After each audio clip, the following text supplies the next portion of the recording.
वर्धमानमर्हन्तम् नत्वा बालप्रबुद्धये विरच्यते मितस्पष्ट संदर्भन्यायदीपिका।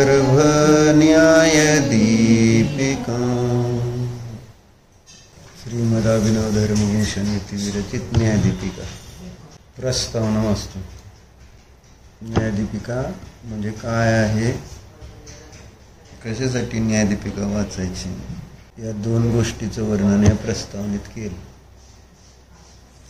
न्यायदीपिकेचा विषय आणि न्यायदीपिका वाचण्याचं प्रयोजन.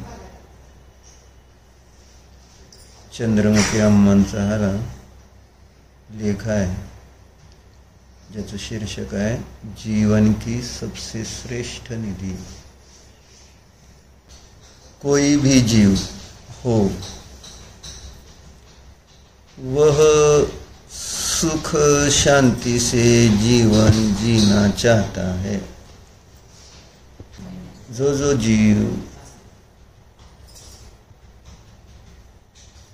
तो सुख आणि शांती इच्छितो.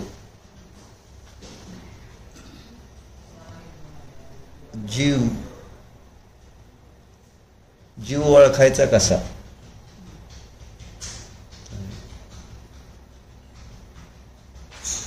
जीव शब्द अनेक वेळा आपण ऐकलाय, वाचलाय, पण जीव नावाची वस्तू असती कशावरून? हे शास्त्र झालं, लक्षण, युक्ती पाहिजे. आता चेतना ज्ञान दर्शन म्हटलं तर आता कोणाला कळणार आहे? आणि ते जरी चेतना ज्ञान दर्शन सांगितलं तरी त्याची प्रतीती येते का, हा पण प्रश्न येतो. सांगितलंय बरोबर, तुम्ही वाचलंय बरोबर, परंतु त्या वस्तूची सत्ता प्रतीतीला यायला पाहिजे का नको? शास्त्रात लिहिलंय ते शास्त्रातच संपतं. सुरू शास्त्रात होतं जीवाची चर्चा आणि शास्त्रातच जीवाची चर्चा संपते. जीवनामध्ये कुठेही जीवाचं जे वर्णन आपण ऐकलंय, वाचलंय, तसा जीव आम्हाला कुठं प्रतीतीला कधी येतो का, किंवा तसा आपण विचार करतो का? तुम्ही सांगितलं ना चेतना ज्ञान दर्शन, केव्हा तुम्हाला असं वाटतं की जीव आहे आणि चेतन ज्ञान दर्शन परमात्म स्वरूप आहे असं तुम्हाला वाटतं?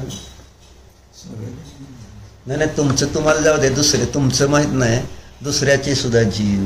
आता तुमचं समजा मुलगा आहे, तुमची बायको आहे, सून आहे, तुम्हाला जीव वाटतात का? ते परमात्मा वाटतात का? दुकानाची व्यवस्था करून आलो नाही आपण, अशी येत नसती विद्या. विद्येला विनय लागतो.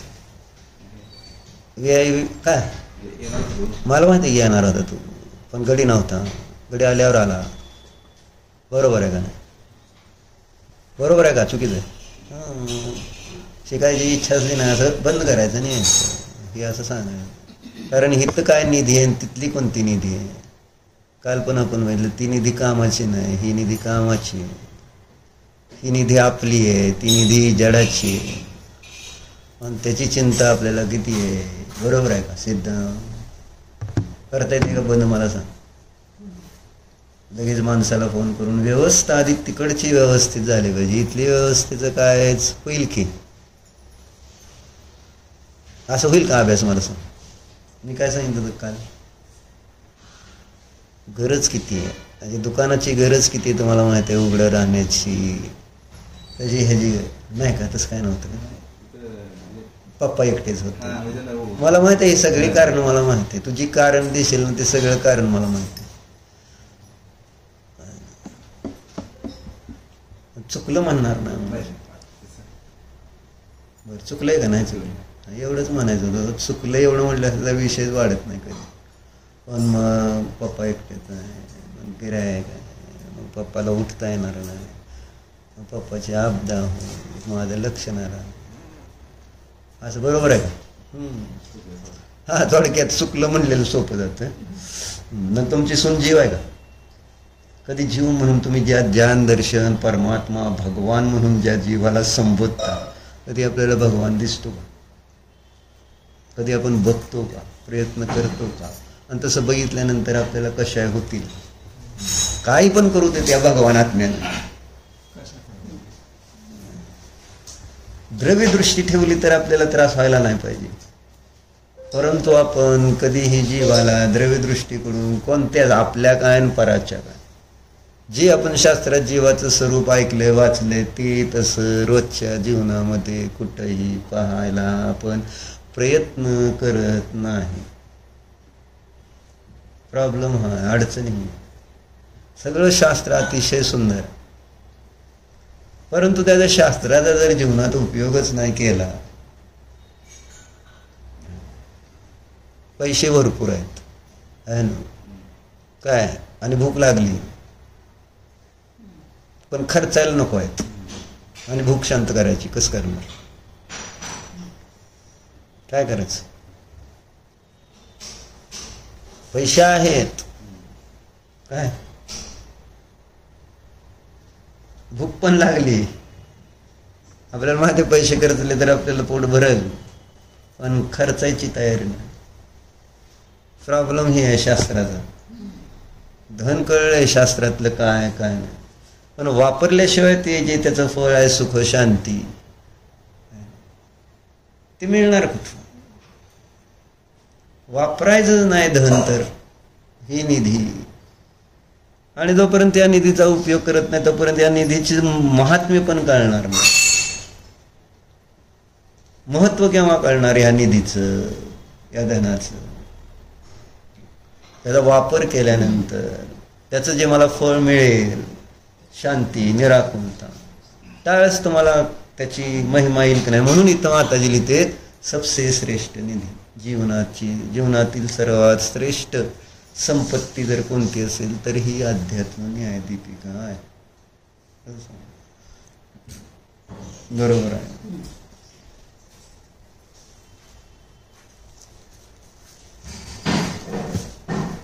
म्हणून शास्त्रातले जे विषय आहे ते विषय शास्त्रातनं बाहेर कधी आणणार? म्हणजे हे असं बंद केलं की संपलं की विषय, आणि त्याच्यानंतर उघडल्यानंतरच फक्त तिथंच तो विषय बघायचा. परत त्या विषयाचा उपयोग काय करतो सांग?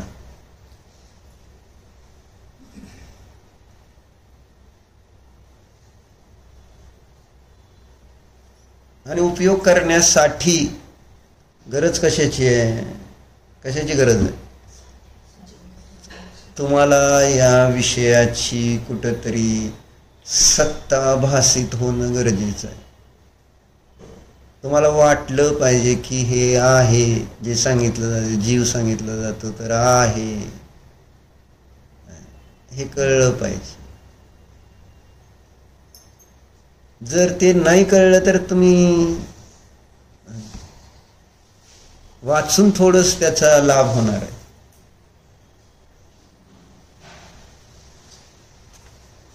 आश्रव, बंध, अजीव, संवर, निर्जरा हे आहे मोक्ष, पाप, पुण्य हे सगळं आहे. आणि ते त्याची सत्ता, त्याचं अस्तित्व मी जाणण्यासाठी परत शास्त्र संपल्यानंतर किती प्रयत्न करतो, आणि ते आपण प्रयत्न करत नाही. दुसरे आपले विकल्प आपण आहे ना, जे आपल्याला प्रत्यक्ष अनुभूतीला येते तीच गाथा आपण सगळीकडे मांडत असतो. त्याने होणार काय? तुम्ही वापरायला तुमच्याजवळ म्हणजे ना, तुम्हाला औषध दिलंय ना, तुमच्याजवळ औषध आहे ना, त्रास व्हायला लागलाय ना, घ्या ना ते औषध. कशाला औषध दिले तुम्हाला? म्हणजे जिनवानीला औषधाची उपमा दिली का नाही शास्त्रात? दर्शन पावडमध्ये काय दिलं? जिनवयनाम औषधी, आहे का नाही? जिनवचन हे औषध आहे असं सांगितलंय का नाही? मग आता औषध नाही का आहे, पण आपण हट्ट सोडायचा नाही आपला, आहे का नाही?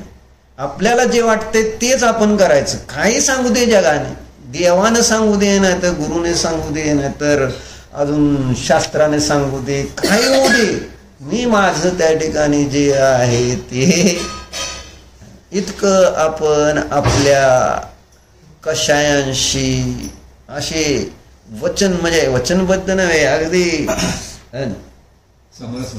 नाही बद्ध आहोत, नाही हेच हे करतं हेच बरोबर आहे. माझं शास्त्रात सगळं बरोबर सांगितलं, आम्ही मान्य करू, पण जीवनामध्ये जेव्हा आपण व्यापार करणार, जे काही कार्य करणार, त्यावेळेस आपल्याला जे करायचंय तेच आपण करणार आहोत. मग जोपर्यंत आपण आपली आहे ना ही टेव म्हणायची ह्याला, म्हणजे टेव कशाला म्हणायचं? सवय. अभिजितजी काय म्हणायचं? सवय. आणि कुटेव म्हणजे वाईट सवय. वाईट सोडायचं नाही सवय, काय झालं तरी. जोपर्यंत आपण आपल्या वाईट सवयी सोडणार नाही, म्हटलं ना, आणि वाईट सवय आहे तर आपल्याला सांगितली तर आपल्याला प्रयत्न करूनच सोडावं लागणार आहे. ती वाईट सवय ज्या जेवढ्या म्हणून वाईट सवय असते ना, ते सुटत नसत. लक्षात घ्या, जसं व्यसन आहे तसंच हे त्या ठिकाणी आपले कषाय आहेत.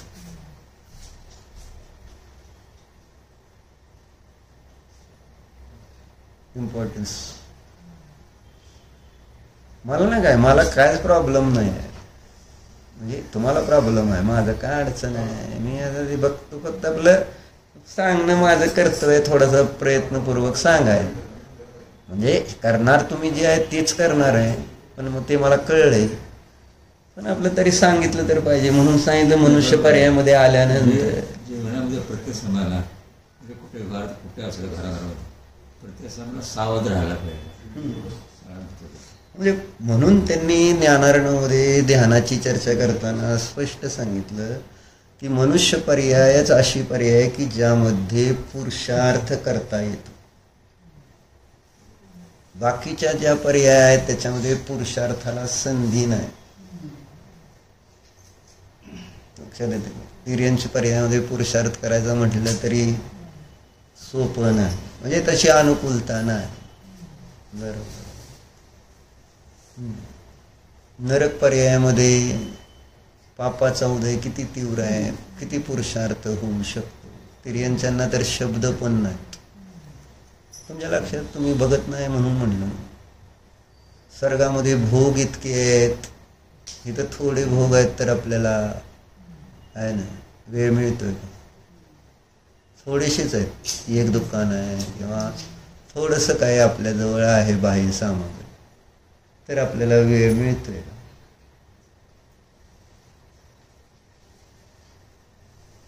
राहिली ही मनुष्य गती. नरक, तिर्यंच्या, देव पर्यायामध्ये असं तिथं त्यांनी दिलंय ते, म्हणजे ज्ञानारण्य.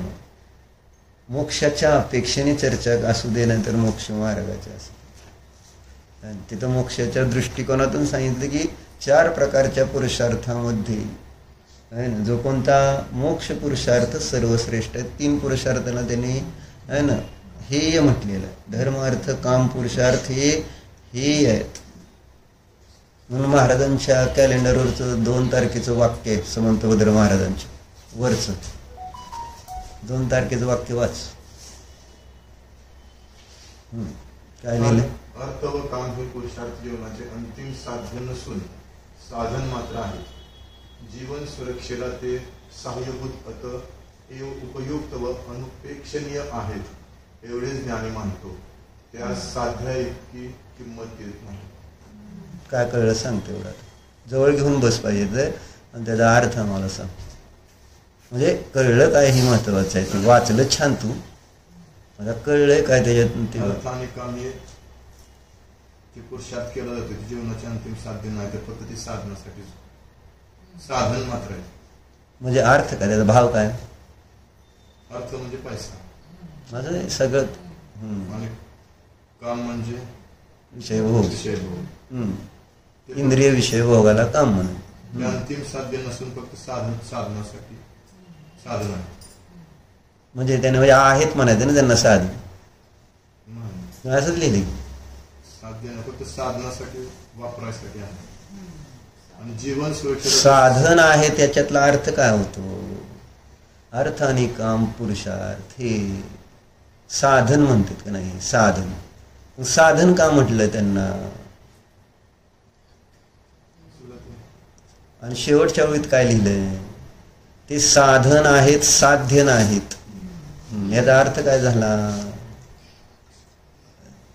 धन हे सुखभोग प्राप्त करण्यासाठीच साधन आहे, धन हे साध्य नाही. कळते का? म्हणजे ते कशासाठी मिळवायचं असतं? कशासाठी? वापरायसाठी. साधन आहे ते. म्हणजे त्याच्याद्वारे तुम्ही पुण्य कमवू शकता आणि त्याद्वारे पापही कमवू शकता. दान केलं तर पुण्य, धर्म, त्याचं फळ आपल्याला सांगितलं. गृहस्थाचं सगळ्यात मोठं म्हणजे धर्म किंवा मोक्ष मार्ग गृहस्थाचा आहे तो दान. असं आपण बघितलं ना. तुम्हाला काय उदाहरण तुम्हाला आवडलं होतं? किती श्लोक आवडलं होतं सगळ्या नातेपुतेकरांना? तुम्हाला विचारलं तर हा कोणता श्लोक सगळ्याला आवडला? कोणता? हा. जसा एखादा कामगार एखादी मोठी बिल्डिंग बांधतोय, जशी जशी ती बिल्डिंग बांधत जातो वरचा मजला, त्याबरोबर तो कामगार पण वर वर ऑटोमॅटिकच जातो. मग ते झालं उदाहरण. पुढं ऑटोमॅटिकच दान दिलं की तो वरच्या पदाला प्राप्त होतो. वेगळं काय करावं लागत नाही असं त्यांनी निदान दिलं. म्हणजे दानासाठी किंवा भोगासाठी धन असतं, ते केवळ साठवण्यासाठी नसतं. म्हणजे ते साध्य सांगायचं का त्यांना? साध्य नाही आहे. त्यांनी शब्द वापरला ना, अर्थ आणि काम हे पुरुषार्थ आहेत. ते साधन, मला ते शब्द म्हणून म्हटलं, साधन शब्द वापरलाय. साधन म्हणजे ते कामाला आणायचंय आहे ना, पण त्यालाच आपलं ध्येय बनवायचं नाही. म्हणजे आपण साधन बनायचं ते आपलं साध्य करायचं असं नाही.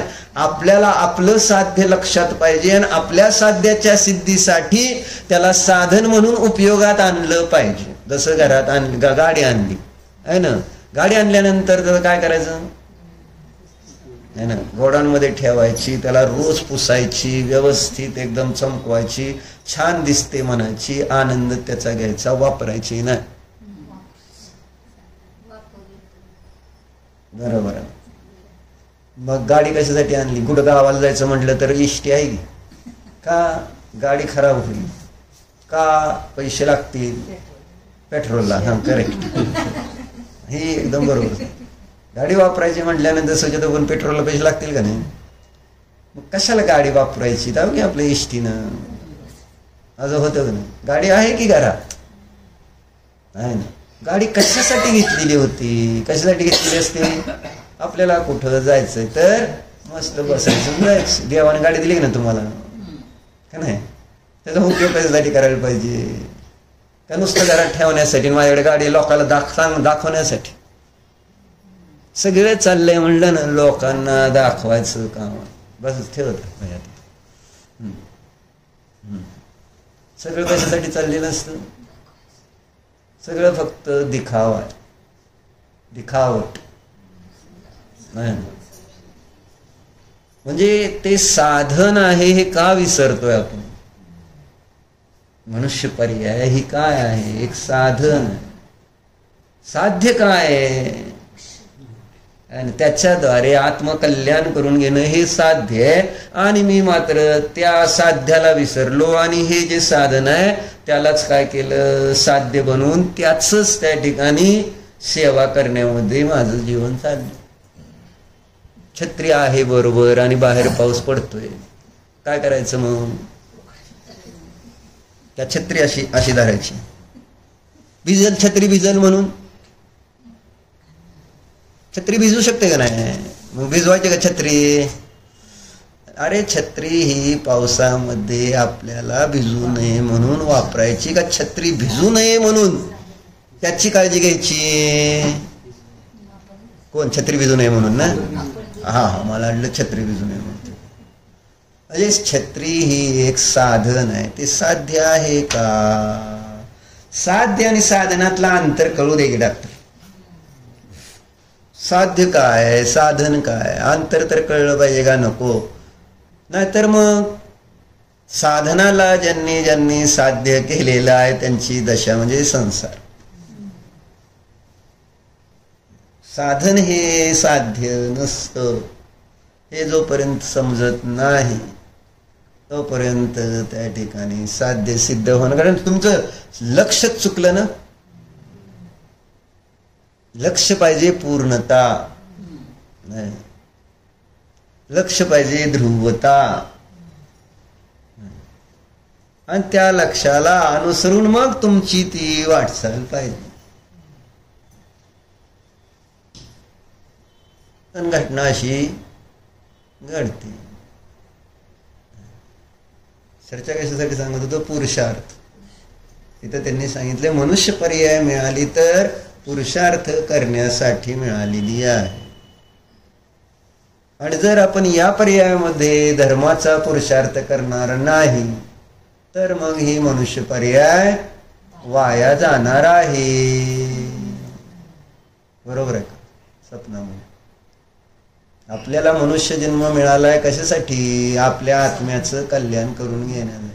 आणि आपण ते न करता आपण सगळं शरीर आणि आपला संसारच सांभाळण्यामध्ये सगळं जीवन घालवलं आहे ना. काय केलं या माणसाने जीवनात येऊन? तिर्यंच्या सारखं काम केलं असा त्याचा अर्थ आहे. डॉक्टर होरा नेहमी सांगणार काय? जन्माला आला हेला आणि पाणी भरता भरता मेला, असं नेहमी एक वाक्य सांगायचे. अशोक होरा डॉक्टर आठवत. पूर्वी पाणी गावात नव्हतं माहिती आहे का तुम्हाला? तर काय माहिती नाही. इथं नातेपुतेमध्ये सुद्धा साखरेबाईच्या विहिरीला जाऊन आणावं लागत होतं. तेच की बरेच जण आणत होते. तुमच्या पिढीमध्ये तर आणत असते. साखरेबाईची विहीर माहिती आहे तुला? दाखवा की जरा काय काय असते विहीर. तुला तर माहिती आहे, ऐकून तर आहे, ह्यांना माहिती पण नाही. असं झालं अडचण. साखरेबाईची विहीर केवढी मोठी आहे आणि तिथं पाण्याला लोक कशी जात होती. आणि ही घटना लांबची म्हणजे एक 50 वर्षापूर्वीची. 50 वर्षापूर्वीपर्यंत पाणी आणलं जात होतं तिथून. नळ नव्हते घरात. आणि मग ज्यांना पुढं कुणाला त्यावेळेस दरम्यान काय पाणी कुणाला घरात पोचवायचं असेल तर एक ते आहे ना म्हैस असते, म्हैस आहे ना. मग त्या म्हैशीच्या पाठीवर एक पखाल असायची. पखाल म्हणजे वॉटर आता टँकर असतात ना तसं ती म्हैस म्हणजे टँकर असायचं आधी पूर्वी. त्याच्यावर पखाल असायची आणि त्या पखालीत पाणी भरायचं आणि मग दारादारामध्ये ती जाणार आणि ज्याला पाहिजे त्याला ते पाणी देणार. अशी सिस्टीम होती ती आहे ना. आणि ती जी म्हैस असते ना जी पाणी नेते एकदम स्ट्रॉंग असायची. पण आयुष्य कशात गेलं? तसं इथं म्हणायचं मनुष्य जन्म मिळाला आणि आयुष्य कशात घाल? पाणी भरता भरता संसाराचंच पाणी.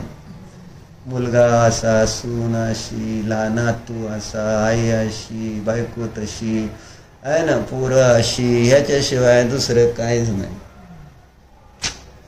दुकान कसं आणि काय मधुर मिलन कसं. पाणी भरता भरता आहे ना जीवन निघून चाललंय. जीवनाचा एक एक क्षण त्या ठिकाणी निघून चाललेला आहे.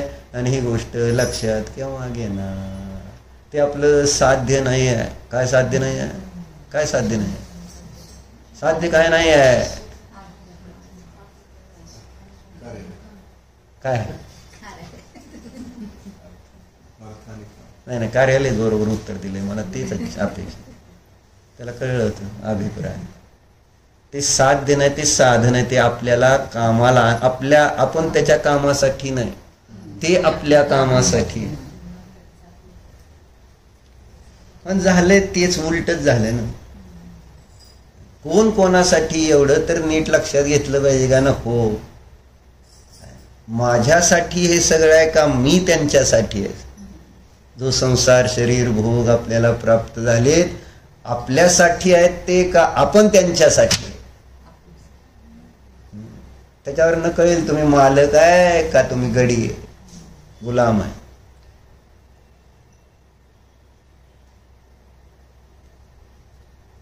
मालक आहे कोणासाठी आहे सांग? दुकान कोणासाठी?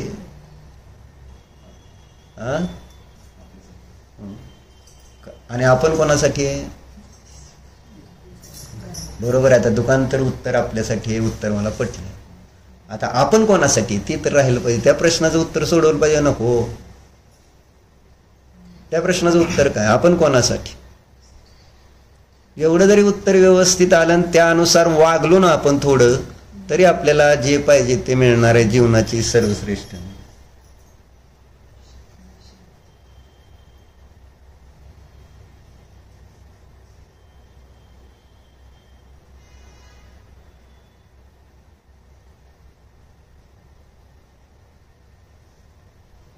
काय उत्तर नाही दिलं मी, तुझ्यासाठी थांबले बाग का? आपण कोणासाठी आहे एवढं प्रश्नाचं उत्तर दे, मग पुढं वाचतो रे. तुला वाटलं मी गप का बसलो? सांगतोय का? विचार. मी तुला प्रश्न विचारला का नाही? आपण कोणासाठी?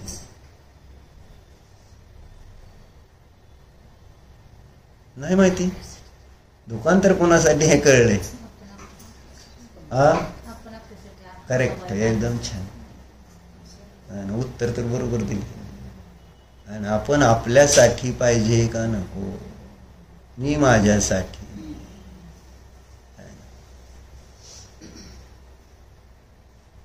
पण मी माझ्यासाठी नाही ना राहत. मी राहिलो नाही ना माझ्यासाठी. मी कोणासाठी? मी कोणासाठी? मी फक्त मी सगळ्यांसाठी आहे. मला माझ्यासाठी सोडून जेवढे जेवढे संयोग आहेत आहे ना त्या त्या सगळ्यांसाठी मी आहे. मी माझ्यासाठी शिल्लकच राहत नाही शेवट आहे ना. दिवसाच्या शेवटी जर जाऊन बघितलं तर आपण आपल्यासाठी किती असतो. दिवसभर आपण कोणासाठी त्या ठिकाणी काय काय करतो आणि दिवसभरात आपण स्वतःसाठी काय काय करतो. कोणासाठी?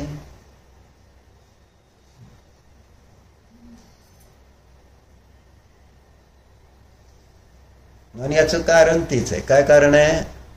कारण आपल्याला समजेनाच की मी एक काहीतरी आहे वस्तू म्हणून. त्याच्यावरनं विषय निघाला. जीव नावाची वस्तू शास्त्रात ऐकून शास्त्रामध्ये समाप्त करणे, त्याला शास्त्रातनं घरी सुद्धा घेऊन जात नाही आपण. शास्त्र संपल्यानंतर दुसऱ्या म्हणजे एक दुसऱ्या मिनिटाला ते संपलेलं असतं शास्त्रातला विषय. बरोबर आहे. काल काय सांगितलं सांग बरं दीपक? आता आठवायला लागलाय ती काल काय सांगितलंय त्यांनी. त्याच्यानंतर जर त्याच्याने चिंतन केलं असतं तर मग आता त्याला सांगितलं व्हायचं असा मी विचार केला होता. म्हणजे वेळ लागत नाही. बरोबर. पण आता चिंतनच नाही. इथनं संपलं ना. व्यग्रता. दुकानात काय झालंय, आम्ही दोघं पण इथंच आहोत. कोण येऊन गेलं, काय येऊन गेलं, कसं, चला चला चला का नाही. विचार कोणते सुरू होते? शास्त्र सुटल्यानंतर किती वेळ लागतो आपल्याला शास्त्रातला विषय विसरायला. त्यातल्या त्यात तत्व गोष्टी एखादी गोष्ट लक्षात राहिली असती, परंतु तत्व विसरायला किती वेळ लागतो? काल काय सांगितलं होतं सांग.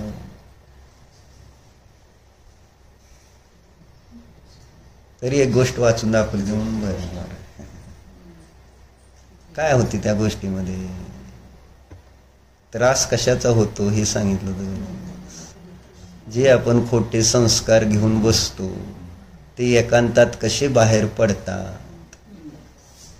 एकटं बसल्याशिवाय तुम्हाला कळणार कसं की माझ्यात काय चाललेलं आहे ना. सगळा घालमेल किती असते आपल्या विचारांवर. म्हटलं ना, हे जे आपण बुद्धिपूर्वक फार कमी विचार आहेत डॉक्टर. बुद्धिपूर्वक तुम्ही फार कमी काम म्हणजे तुमचे विचार जे दिसत आहेत ते फार थोडे आहेत. आणि अबुद्धिपूर्वक जो विचार चाललेला असतो ना ते असंख्यात लोक प्रमाण असते.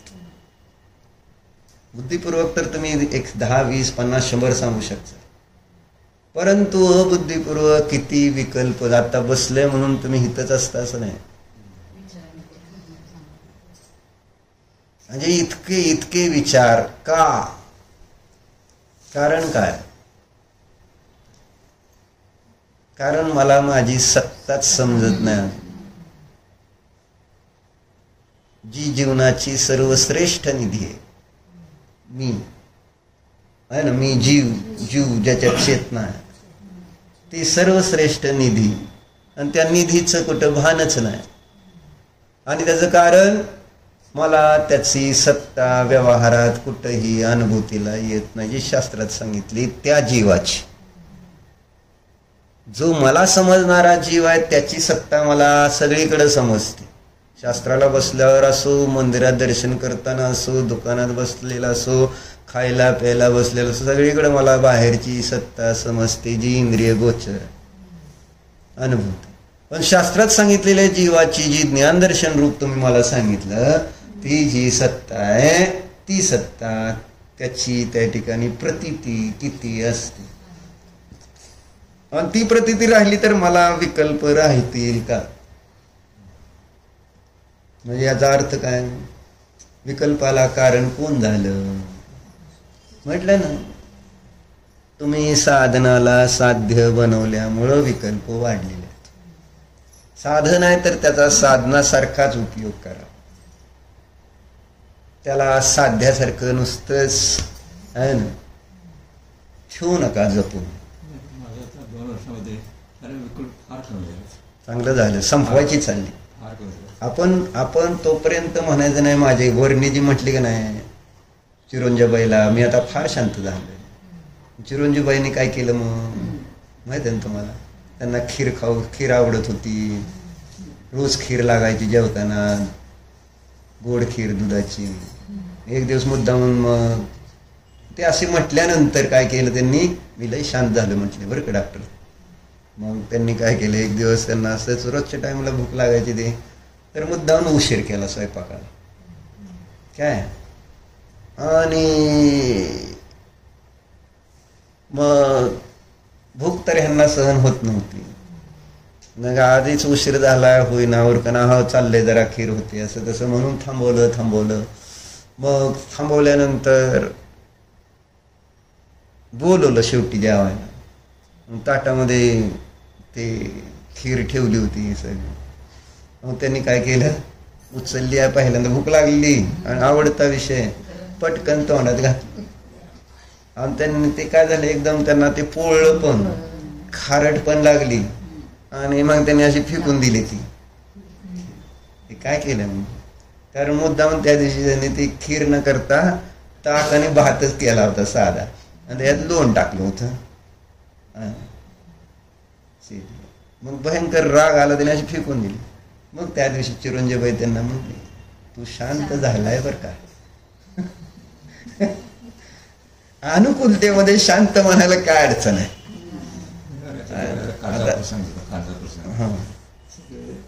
सगळे झाले जेव्हा चालू येतो गेलो बसलो, ते टाकून बोललं, सगळं घेतलं.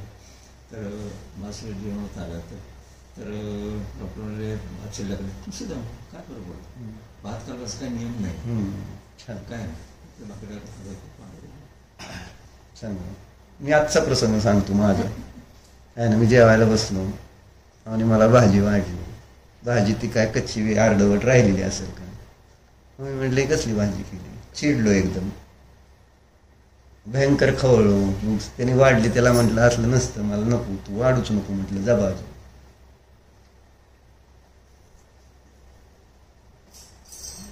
असं म्हणजे अनुकूलतेमध्ये नाही प्रॉब्लेम, प्रतिकूलतेमध्ये खूप प्रसंग नाही. सगळेजण करते, मी त्याला नकार देत नाही आहे. मी म्हटलं की तुम्ही चांगलं नाही, चांगलं आहे की आपण प्रत्येक जण जे शास्त्राला देत ना, थोडा सगळ्यांचा प्रयत्न चाललेला असतो. पण आपल्याला आता ते प्रयत्न अजून वाढवायचे, कारण तिथं समाधान जर झालं तर पुढं सरकणार नाही. आपण त्या कलाकाराची त्या बघितली होती गोष्ट की जो स्वतः पेंटिंग काढतोय आणि त्याचा मुलगा पण त्याच्या मुलाचं पेंटिंग काही ऐकत नसतं.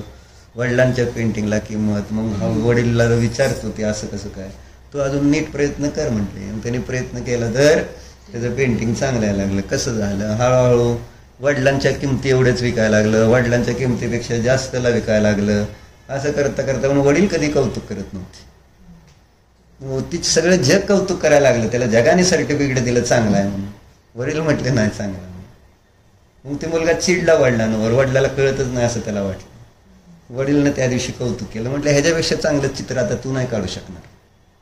मी आत्तापर्यंत तुला चांगलं नाही म्हटलं, याचं कारण त्याच्यामध्ये तू प्रगती करत गेलास. काय चुकलं त्यात चुका, आणि त्यावेळेस आज तू जगातला 1 नंबर चित्रकार झाला. आज तुला म्हटलं बेस्ट आहे चित्र, आता याच्यापेक्षा चांगलं तू काढून दाखव. तुम्हाला करता येईल का चांगलं याच्यापेक्षा? म्हणून चांगलं म्हणायचं नाही. चांगलं आपण आपली पाठ थोपटून घ्यायची नाही, उलट आपल्याला कळलं आपण नाही चांगलं नाही. देव बघून आपण आपल्याकडे बघितलं पाहिजे, निदान गुरु बघून तर आपण आपल्याकडे बघितलं पाहिजे की नाही आपण फार बेकार आहे अजून. म्हणजे आपण संतुष्ट व्हायला नको आपल्याजवळ जेवढ्या कशाची मंदता झाली त्याद्वारे.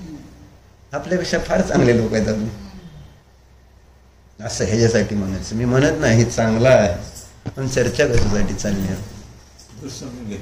दोष सतत काढण्याचा प्रयत्न केला पाहिजे.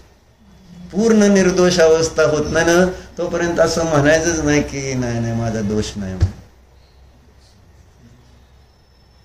असं होत नाही ना, आर्यंतच निर्दोष असते.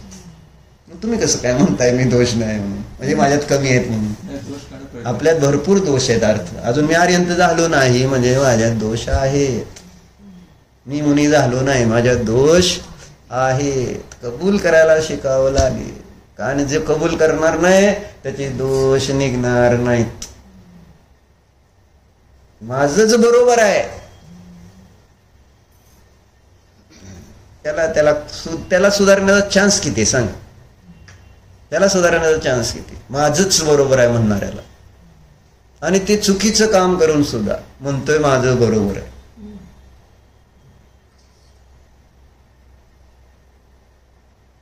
आणि इथं हा त्रास व्हायला पाहिजे.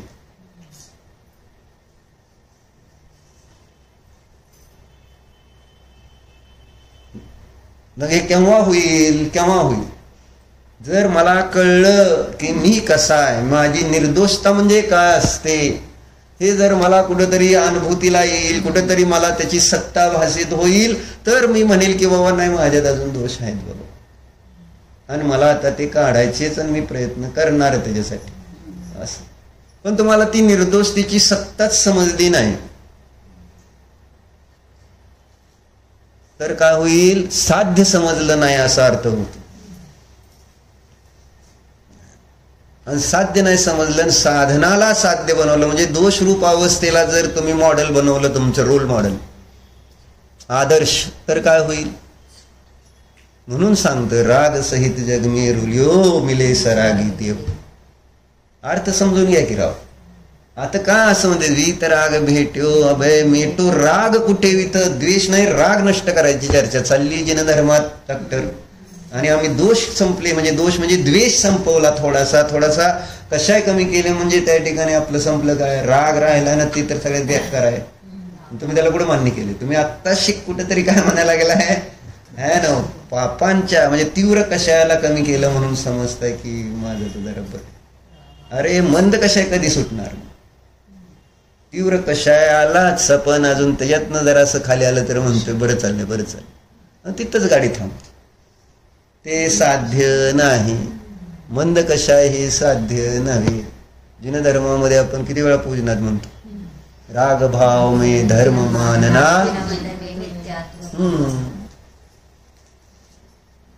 म्हणलंय ना. मग असं कधी कळते का तुम्हाला मी कशात धर्म मानलाय?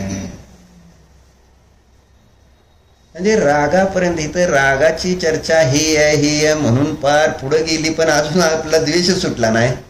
आणि मग राग राग राग हे आहे म्हणून होणार काय? राग हे झालाय आणि द्वेष उपादेय झालाय. शुद्धात्मा तर कुठं कोणाष्ट कुठं आहे. अडचण अशी होती निश्चयाभास. निश्चयाभास केव्हा होतो? पुण्याला हे म्हटल्यावर निश्चयाभास होतो. त्याच्यामुळं शुद्धाच्या अनुभूतीशिवाय पुण्याला हे मानणं आणि वाचणं, त्यावेळेस त्या पुण्याचं त्या ठिकाणी भक्तीच करता येणार नाही. त्याला भक्तीच होणार नाही. हे आहे पुण्य. ज्या वेळेस धर्म करायला जाईल ना, देवपूजा करू असते, हे आहे. कसं करेल मला सांगा. आणि शुद्ध तर प्राप्त नाही झाला, आणि इकडचा त्या ठिकाणी पाप तर काय सुटलेलं नाही. म्हणजे पाप उपादेय स्वैराचार होऊन जातो.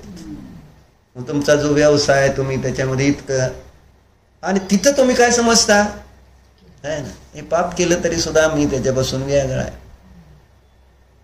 पण पाप सोडायचं नाही. आणि पुण्य करत असताना हे आहे करायचंच नाही. मग आता ते शुद्धाला पोचेल कसं. म्हणून निश्चयाभास नियमानं नरकाला जाईल. व्यवहाराभाशीला स्वर्गाचा तर चान्स आहे डॉक्टर. कारण व्यवहाराभास कुठेतरी शुभामध्ये तर येऊन धर्म मानतोय. व्यवहाराभास त्याला म्हटलं नाही का नाही. मग जो शुभाला धर्म मानेल तो नरकाला तर जाणार नाही. पंचस्तिकाय संग्रह काळा शेवटी त्या ठिकाणी अमृतचंद्र देवाने लिहिलंय. हे निश्चयाभासाचं व्यवहाराभासाचं विस्ताराने वर्णन लिहिलेलं आहे. त्याच्यात तर तिला दिलेलंच आहे. अमृतचंद्र आचार्यांच्या टीकेत त्यांनी सुंदर दिलेलं आहे वर्णन. आणि तिथं त्यांनी हे लिहिलंय. हो, निश्चयाभासाचं काय कार्य, फळ काय, आणि व्यवहाराभासाचं फळ काय. आपण कोण आहे, निश्चय का व्यवहाराभासवाले. तपासायला पाहिजे ना. आपण द्वेषात रमलोय का शुद्धात रमलोय. कुठं आहे आपण नेमकं. पापात रमलोय का शुद्धात रमलोय. म्हटलं आपलं पुण्य तर कुठं विषय शुभाचा विषय घेत नाही. कारण ते कसं आहे, कसं आहे, काय मंदिरात गेलं काय, स्वाध्याय केलं काय, पूजा केली काय, नाही केली काय, ओके असं आहे का. केलंच पाहिजे. कंपल्सरी आहे का सांग. कंपल्सरी आहे का. कंपल्सरी माझ्यासाठी शुभ नाहीच. जेव्हा की इथं सांगतंय शास्त्र गृहस्थांसाठी आहे ना, शुभ कंपल्सरी आहे म्हणून सांगितलं. कंपल्सरी तुम्हाला ते करा राव. त्याच्याशिवाय तुम्हाला पुढं सरकता येणार नाही. तुम्हाला पुढं महाराज व्हायचं तर आधी इथं तरी या ना. ह्याच्यामध्ये कुठंतरी रस घ्या की आहे ना. ह्या सत्संगतीत आल्यावरच तुम्हाला पुढची स्टेपमध्ये यायचा. तुम्हाला शुभाचा जर रस येत नसेल तर शुद्धाचा रस कसा येईल.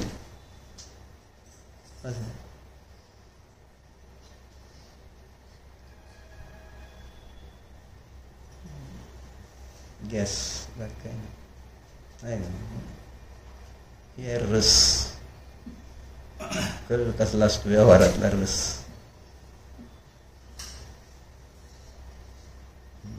लाईट पण बंद का केली तुम्हाला म्हणाय. म्हणजे कुठं कुठं आपले विचार जोडले गेलेले आहेत. बाहेर येणं कसं सोपं आहे का सांग. बाहेर काढायचा प्रयत्न किती केला तर कसं निघणार. तुम्ही जर मलाच खाली वळायला लागलं म्हणतो ना, बुडणाऱ्याला जर मिठी मारली तर मग बुडणार आहे ना. म्हणजे बुडणाऱ्याने मिठी पाहुणाऱ्याला, मग ते पाहुणारा बुडेल का मग राहील. म्हणजे असं होतंय. संगती अशी आहे ना. चित्र वाचवायला तुम्हाला जावं आणि तुम्ही काय करताय, मिठी मारून जर मलाच खाली वळायला लागला, तू पण खाली बाबा वर कुठं आम्हाला काढतो.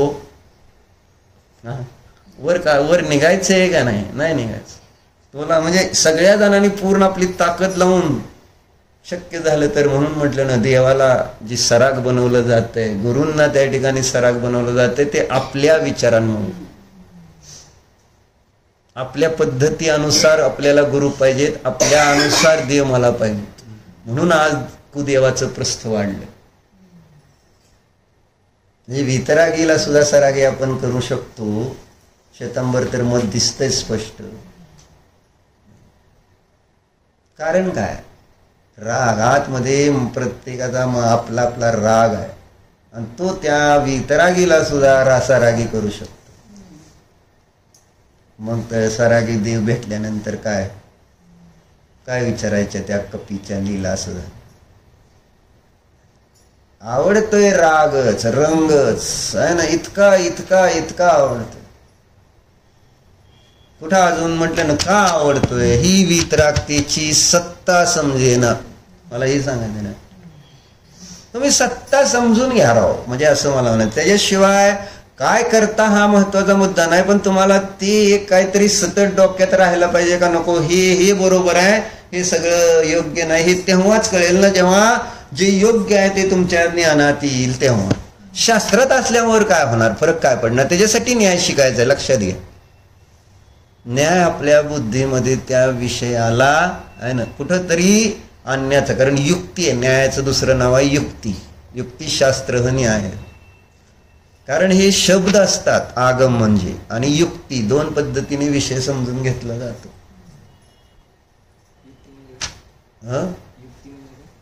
युक्ती म्हणजे बुद्धीचा वापर करणे, ते विषय समजून घेण्यासाठी आपली बुद्धी. लहानपणी तुम्हाला 2+2 शिकवताना तुम्ही त्याचं 4 उत्तर असं येतं एवढं, पण 2 आणि 2 4 कसं होतं हे कळलं पाहिजे का नको. फक्त तुम्हाला सांगितलं 2+2 4 आणि तुम्ही पण 3+3 6 केलं, असं झालं. पण हे 3 आणि 3 6 कसे झाले, त्याचं लॉजिक, युक्तीला म्हणायचं लॉजिक, त्याच्या पाठीमागची कारण मीमांसा. त्याच्याशिवाय TV, वॉशिंग मशीन, मोबाईलचे शोध कसे लागणार, कशामुळे हे कार्य होऊ शकतं, कार्याची कारण मीमांसा जी असते त्याला म्हणायची लॉजिक, युक्ती. त्यालाच आपल्याला इथं तर्क, अनुमान अशा नावाने इथं शास्त्रात सांगितलं न्यायग्रंथ.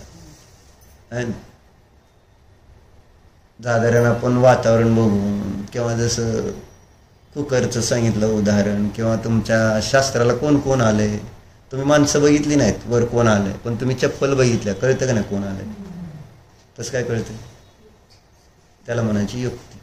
ही चप्पल इथं दिसते, माची चप्पल आहे म्हणजे मावर घरात गेल्यानंतर दिसणार का नाही, मम्मीची चप्पल नाही दिसत म्हणजे मम्मी घरात, त्याला काय म्हणायचं, तू बघितली का मम्मी, पण तुला कळलं का नाही, कसं काय कळलं, न बघता, त्याला म्हणायची युक्ती.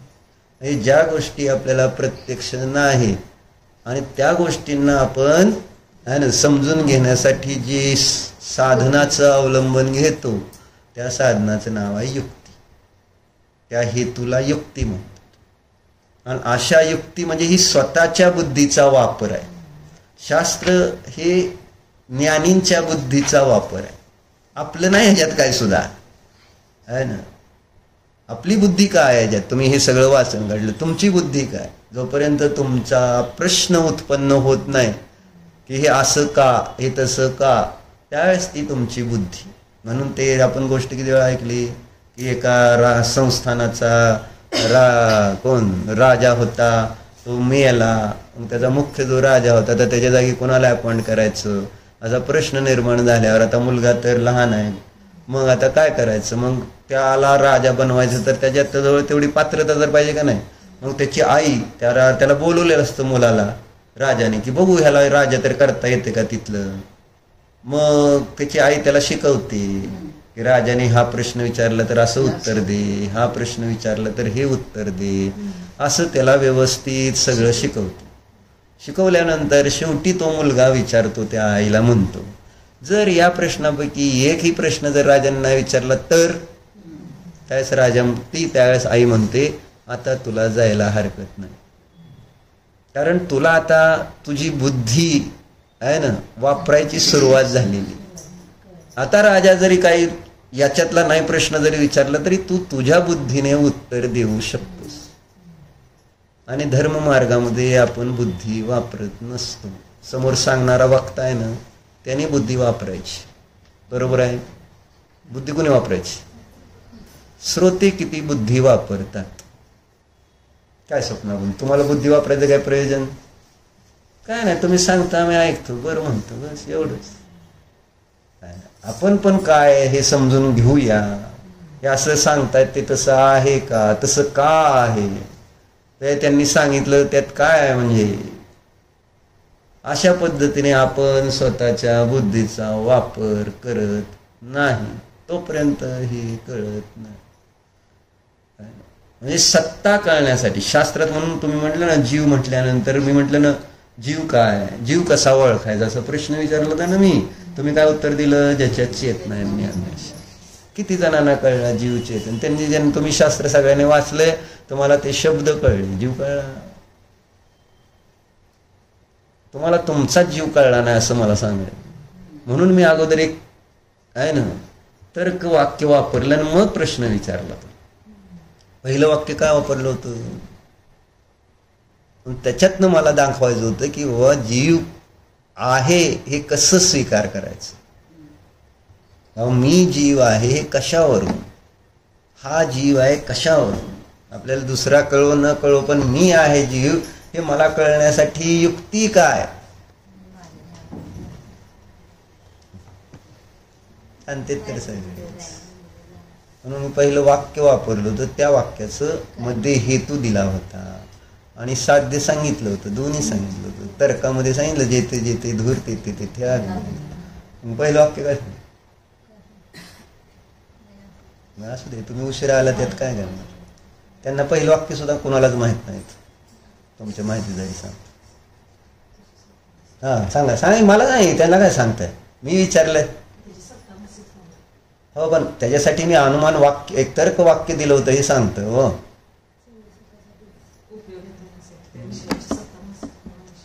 नाही, सत्ताभासित होणं आवश्यक आहे यासाठीच युक्ती म्हटलं वापरायची. कोणतं वाक्य वापरलं होतं? ते नाही मला आता काय प्रश्न आहे? जीव जीव जीव जीव. मी प्रश्न काय विचारला? जीव कशाला म्हणायचं? त्याच्या उत्तरादाखल डॉक्टरांनी शास्त्रातलं उत्तर दिलं होतं आणि मला पाहिजे होतं युक्तीने जीव कशाला म्हणायचं. बरोबर आहे. बरं, आणि काय युक्ती काय झाली ह्याच्यात? सुखदुःखाचं वेदन करतो तो जीव, ह्याच्यात युक्ती काय झाली?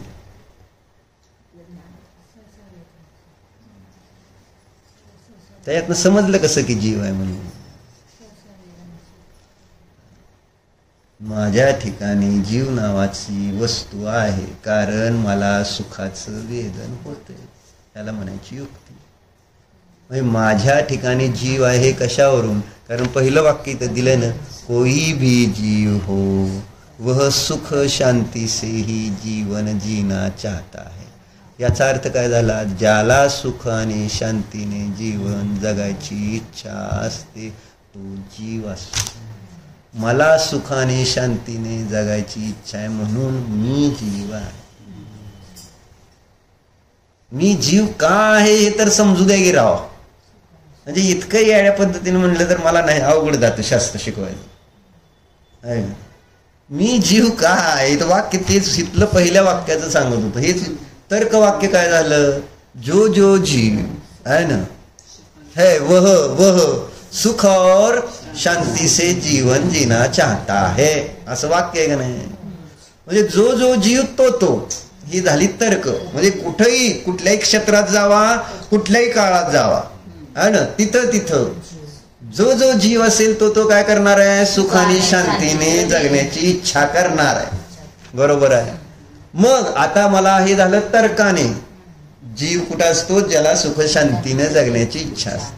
मग आता इथं मला तपासाई माझ्यात बाबा मी जड आहे का चेतन आहे?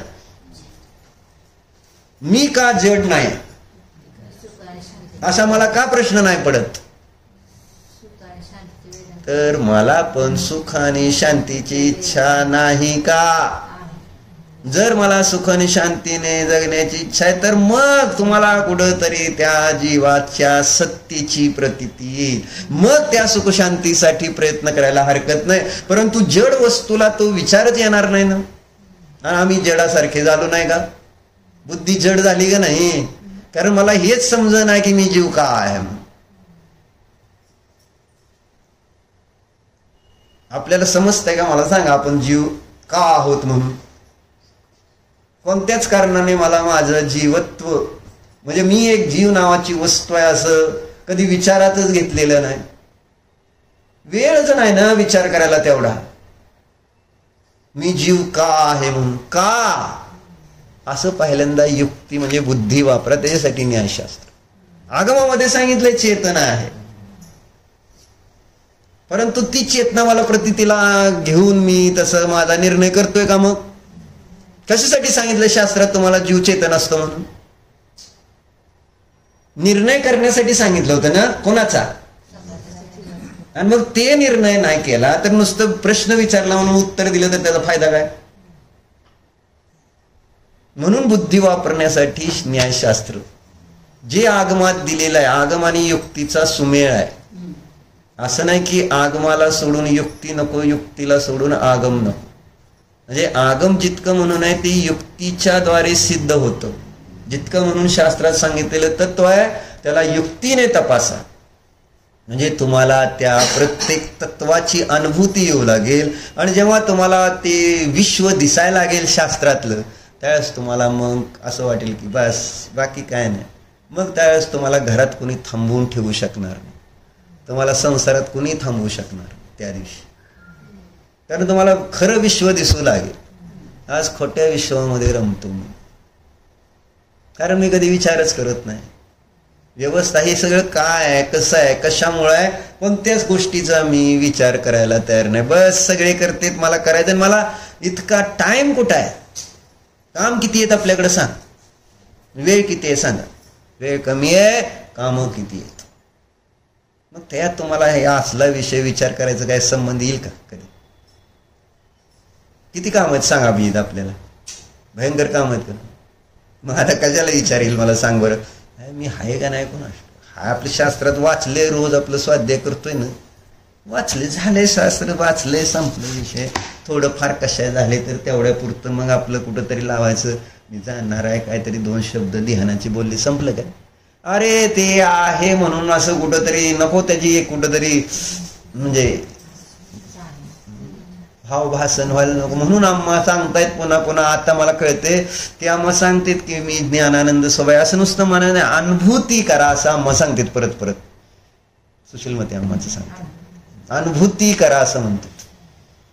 नुसतं असं म्हणून थोडंच कळणार आहे ती अनुभूती. आम्हा नाही तर मी युक्ती सांगतोय अजून, आम्हा तर अनुभूतीच सांगायला लागलेत. किती तळमळ आहे आम्हाची. तेव्हा तुम्ही जाणा मी ज्ञानानंद स्वभाव, अनुभव करा असं म्हणायचं त्यांना. मला तर तुम्हाला सांगायचं अजून तुम्ही जाणा तरी तुमची एक सत्ता, जीव नावाची एक सत्ता आहे. आणि ती सत्ता ह्या पहिल्या वाक्यातनं सिद्ध होते. कोणतं? ज्याला ज्याला सुख आणि शांतीची इच्छा उत्पन्न होते तो तो जीव आहे. मला जर सुख आणि शांतीची इच्छा होत असेल तर माझ्यामध्ये जीव आहे. असा विचार करून बघा, मग तुम्हाला कळेल की काय गंमत आहे युक्ती, न्यायाची काय गंमत असते. असा जिवंत न्याय म्हणून सांगितलं, प्रॅक्टिकल आहे. तो जिवंत करण्याचा प्रयत्न करतो तत्वाला. प्रत्यक्ष जरी मला नाही त्या काही गोष्टी इंद्रियाने गोचर होत, कारण इंद्रिय गोचर विषयांची चर्चाच नाही आहे तत्वाला. मग ज्या गोष्टी मला प्रत्यक्ष नाही त्या कुठल्या तरी साधनाने जाणू शकतो का नाही, आणि त्या साधनाचं नाव आहे युक्ती. तिच्यामुळे मला ते आहे हे समजतंय. पर्वतावरचा अग्नी नाही दिसला पण धूर दिसतंय ना, अग्नी आहे. निर्णय करता येतो का नाही, अग्नी बघू की, पण आधी निर्णय तर होतो का नाही धूर दिसल्यावर. म्हणजे साधन आणि त्याच्यावर न साध्य असं आहे. म्हणून निर्णय करण्यासाठी हा ग्रंथ आहे. कशाचा? आपला तत्वाचा निर्णय करण्यासाठी युक्तिशास्त्र. आगमामध्ये जसं आहे डायरेक्ट तुम्हाला सांगून टाकले, जीव म्हणजे ज्याच्यात ज्ञान दर्शन आहे, पुद्गल म्हणजे ज्याचा स्पर्श रसगंध, हे डायरेक्ट आहे. पण न्याय तसं डायरेक्ट नाही. ते जे सांगितलंय त्याला कुठंतरी तुमच्या बुद्धीला चालना, आपल्या बुद्धीला गंज चढलेला आहे. गंज वापरायचीच नाही तर कुठं वापरायची नाही. इथं जी जळमाट साठली ते जळमाट दिसतेत का कधी अभिजित तुला? आणि किती जळमाट आहेत. म्हणजे जर तू नीट बघितला ना तर तुला तू मरून जाशील ती जळमाट लागलेली बुद्धीला बघून. पण बघायची सवडच नाही ना त्या बुद्धीला लागलेल्या जळमाटी. जसं तू जर दुकानात आता गेला ना खाली तर डोक्याच्या वर जळमाट झालीत, पण तुला बघायला सवड आहे का? नाही. म्हटलं ना आपल्या डोक्याच्या वरची जळमाट नाहीत, आपल्याला लांबची जळमाट दिसतील, जवळचं दिसत नाही. म्हणून म्हटलं काकीत कळसा आणि गावाला वळसा असतो. आपल्या जवळचं दिसत नाही, दुसऱ्याच्या डोळ्यातलं मुसळ दिसते, आपल्या मुसळ बी दिसत नाही, माहिती आहे का? इतकं मोठं आहे, तरी ते बघा दिसायलाच तयार नाही मला. असली बुद्धी जड झाली, जड, आणि ती डे बाय डे ती जड होत जाणार आहे. एज वाईज पण जड होईल, आणि त्याचा वापर नाही केल्यामुळे जसं AI टेक्नॉलॉजी आली जड व्हायला लागली, कॅल्क्युलेटर झाले जड व्हायला लागली, जे सगळ्या गोष्टी अशी म्हणजे बुद्धी डे बाय डे बाहेरच्या साधनांनी जड. जसं आता शरीर पण जड होत चाललंय बायकांचं. का? त्याच्यामुळे फिरायला जावं लागतं बायकांना. आधीच्या बायकाला फिरायला जाताना कधी बघितलंय कुठं? घरातच काम एवढं होतं तर, म्हणजे दळण्यापासून, कुटण्यापासून, आहे ना, ते ताक करण्यापासून, पाणी काढणं, सगळं, सगळ्या कामाला इतकं सहज व्यायाम होता. बायकांना वेगळा व्यायाम करायची लागतच नव्हती, त्यामुळे बायका आजारीच पडत नव्हती. सगळ्या टाईपचा व्यायाम. काय करायला हरकत आहे सुरू तसं परत जिम न घरातच जिम सुरू करायची आपण, म्हणजे समाधान तर हलवायचे असं होत. आता बायकांना जिमला जावं लागतंय. अर्यंत सिद्ध, अर्यंत सिद्ध, अर्यंत सिद्ध अशी. बंद करू ना अभिजित? बंद करू का? नाही, मला त्रास होऊन म्हणून माझी लय काळजी घेत होतो ऍक्च्युली. ती आणि त्याची मम्मी माझ्या लय एकदम इथं चिंतत आहेत. त्रास होऊ नये मला असा प्रयत्न, खरं प्रयत्न करते बरं का, चेष्टा नाही. धन्यवाद त्याच्याबद्दल. तर चर्चा काय झाली चर्चा आज दीपक? परत म्हणणार काय सांगितलं तर बरं काल? अरे मी एकच म्हणून म्हटलं मी जास्त सांगू शकत नाही. तुला काल सांगितलं ना, अशी शिकवायची पद्धत अशी आहे ना. वाक्य एकच. काय वाक्य होतं? ज्याला ज्याला सुख शांतीची इच्छा आहे तो. आता हे झालं तर्क, आणि अनुमानामध्ये आपल्यावर घटवायचं. मी जीव आहे कारण बघा आहे का, आणि मग नंतर ठरवा तुम्ही जीव आहे. तुम्हाला कुठंतरी जीव अनुभूतीला आज नाही आला तरी बघा, पण तुम्ही थोडा विचार करा. आता हे पण शास्त्रानुसार मी सांगितलंय आणि तुम्ही शास्त्र म्हणूनच ऐकलंय, पण तुम्ही या विषयावर विचार करा. त्या साधनाचा वापर करून, कोणत्या? सुख शांतीची मला इच्छा आहे का नाही बघा, आणि जर माझ्यात तशी इच्छा आहे तर मग कुठंतरी म्हणजे भले जीव नका दिसना, पण आचार्यांनी सांगितलंय सुख शांतीची इच्छा करणारा, कारण ह्याला सुख शांतीची इच्छा नाही आहे, ह्याला सुख शांतीची इच्छा नाही. जड वस्तूमध्ये सुख शांतीची इच्छा होतच नाही. कळलं? ओम नमः.